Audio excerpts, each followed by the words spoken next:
Hey, what's going on, everyone? Had to hop on. I've been so busy with end of the year, school, and things like that. And I just want to hop on for a second and discuss what just happened in Uvalde, Texas, with the school shooting at the elementary school. You know, I don't have all of the particulars. I know things are starting to come out. Basically, the response of the police officers and the parents who wanted to go into the school, but they were, forced not to go into the school. But I just wanted to have a quick discussion, a quick dialogue about, I guess it's not dialogue if it's only me, but I just wanted to, just speak a little bit about what's on my heart, what's on my mind regarding this. We have a daughter who is, just been promoted from fifth grade. She'll be going to middle school next year. Then we have two more children. And as I was thinking about how blessed we are and how fortunate we are to have a child that's going to the 11th grade, one that's going to the 6th grade, another one that's going to the 4th grade. And I began to think about the horrors that those little 4th grade babies must have been going through that day. I can't imagine the pain in their hearts. I can't imagine what was going on in their minds as this individual carried out this rampage. It's one of those things you really don't even want to think about.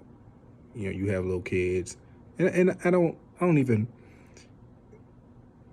think the fact that it's kids is what makes it so horrible. The fact that it is people in general that makes it just horrible. If they were, 19 elderly citizens, if it was 19 30-year-olds or 20-year-olds, teenagers, I feel the same. It's horrible either way. Of course, the fact that these babies had not even old enough to understand the world, not even old enough to understand life in general.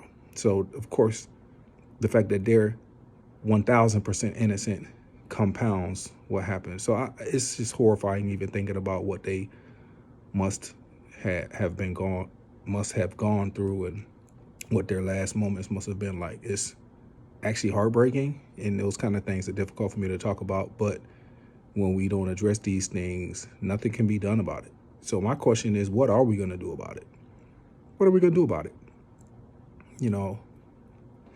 I know that a lot of time when these things happen, the first thing that comes up is mental illness. And I will say this, you have to be mentally ill to do something so egregious. You have to be mentally ill. I know somebody said, I don't want to hear a word about mental illness. This man was evil. And that's obvious. You have to be completely evil to do what this individual did. I will even say that anybody who is evil has a serious mental illness. Anybody, if you are evil, you have to be seriously mentally ill in order to be evil. However, being mentally ill doesn't make you evil.